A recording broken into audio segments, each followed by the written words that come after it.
Hey, beautiful people, welcome back to Well with Mika, where we talk real wellness for your real life. I'm Mika, your cultural wellness ally, and today we're going to talk about this article that I came across about something called an invisible day. Now, before we get into the invisible day, I just want to say I hope you all had a great holiday weekend. I hope you're able to manage it well, whether it's the food, whether it's the people, whether it's your own emotions.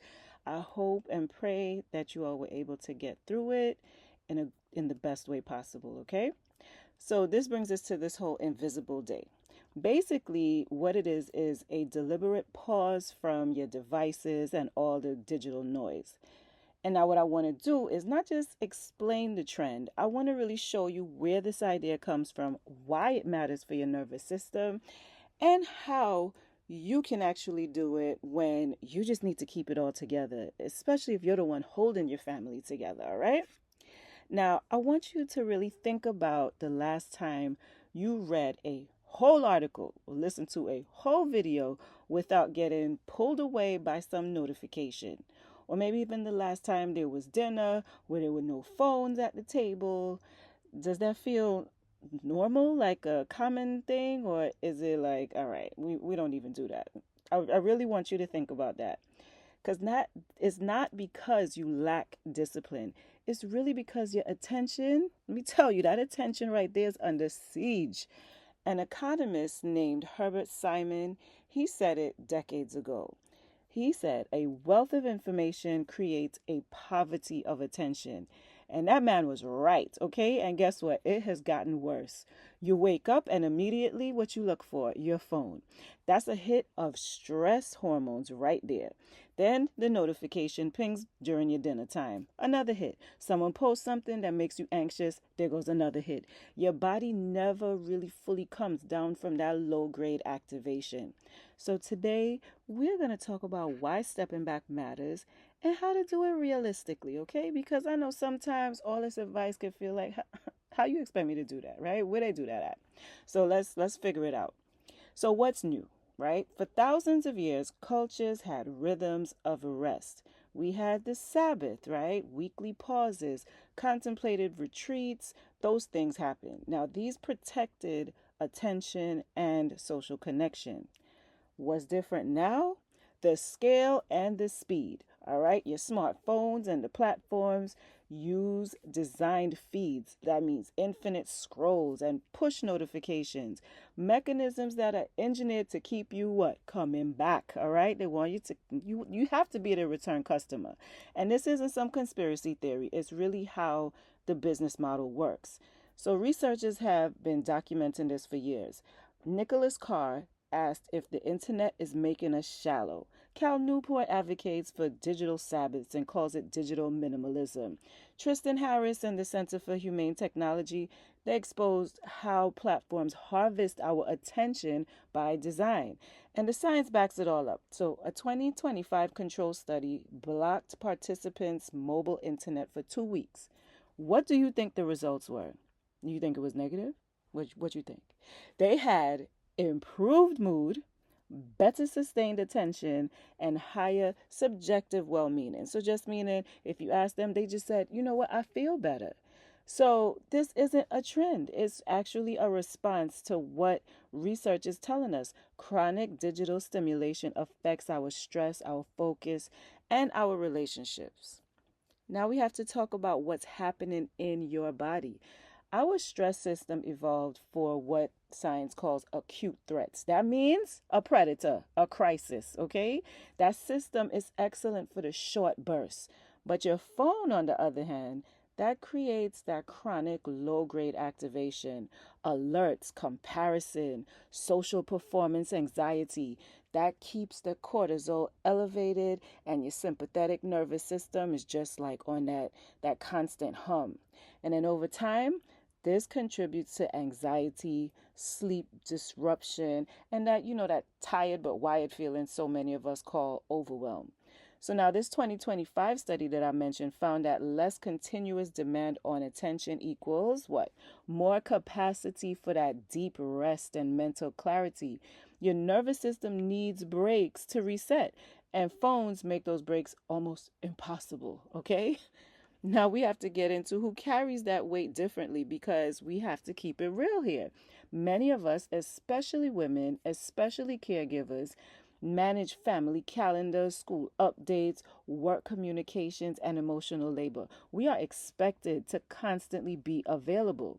And for the black family specifically, digital presence intersects with visibility and surveillance in particular ways, all right?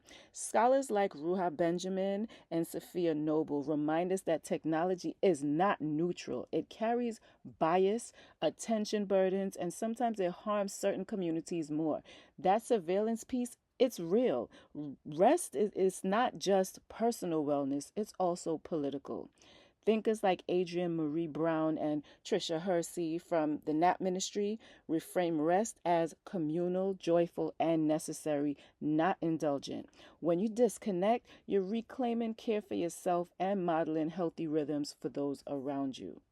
So, what exactly is an invisible day? Like, what is that looking like? Now, this article on Healthline, they phrased it recently as this: it's that deliberate chunk of time where you step away from non-essential digital noise, the social feeds, endless texts, the compulsion to check in.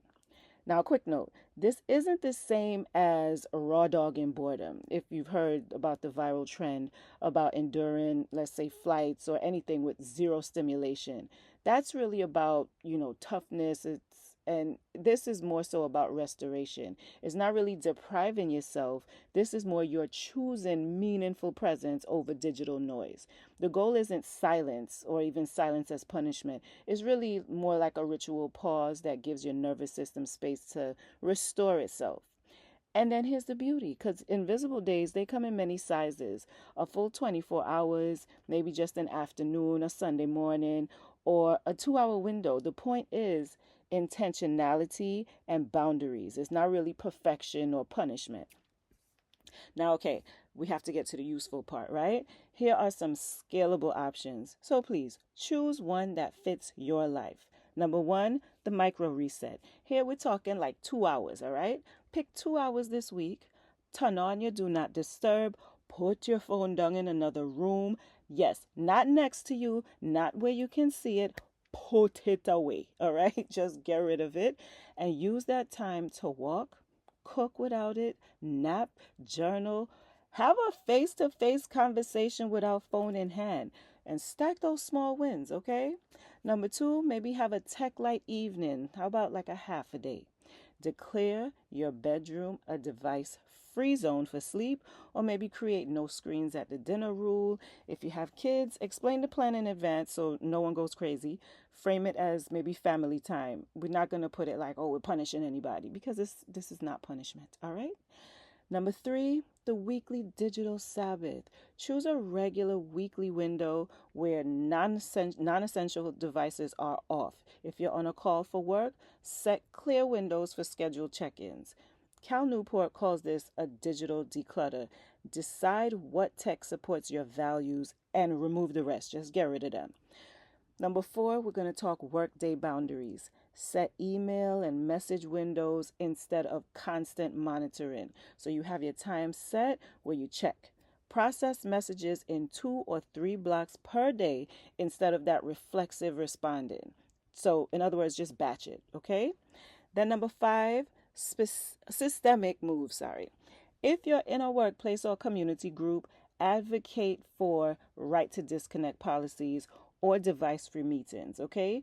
This scales beyond individual willpower because these things matter, okay? Because you might start to feel that extra stress if you're not doing the constant check in. So be that person, or get together with a group of people and advocate for the right to disconnect, because you do deserve that. Now, micro practices that help: turn off non essential notifications. Only let real calls through, okay? Remove your social apps from your home screen or just log out at night. Then you want to use your grayscale mode to reduce the dopamine triggers on your phone or your devices. Then I want you to schedule a 30-minute phone check rather than the constant glances, okay? Now, I know there's always going to be some questions. So let's just address the questions right out the gate, okay? But Tamika, I need my phone for work and kids. I can't just disappear. I understand. And guess what? You're not disappearing. Try the micro reset during lunch or have that invisible hour after dinner. Just tell people, look, I'll be checking my messages at 3 and 7. Boundaries, okay? Not abandonment, just some boundaries. I'm saying throw the phone in the garbage. I ain't saying that. Just have some boundaries. Well, but what if I miss something important? All right, granted. Most of us expect constant crisis, but how often is that actually happening? It rarely happens, okay? So decide what truly requires immediate response. Child care, yes, elder care, certain jobs, and give those channels specific access. The rest can wait. Most of us are not out here saving lives every day. So please, just be honest with yourself, all right? And also to understand that I'm coming from a certain generation who grew up without phones. And most of us made it out just fine. Okay. So it is possible. I know it doesn't feel like that. Even for people in my generation, we don't feel like that now, even though we grew up like that. So I get it. But just take a moment, step back and understand, okay, how many things are actually urgent and an emergency? Okay, not many. How about, oh, I feel lonely offline? And guess what? That is an absolutely valid concern. If loneliness is a risk, plan offline social time. Maybe a walk with a friend, a family meal, or a phone call where you use voice only. Unplugging, it doesn't have to equal isolation, all right? And then, how often should I do this? I want you to start small, all right? 2 hours once a week, all right?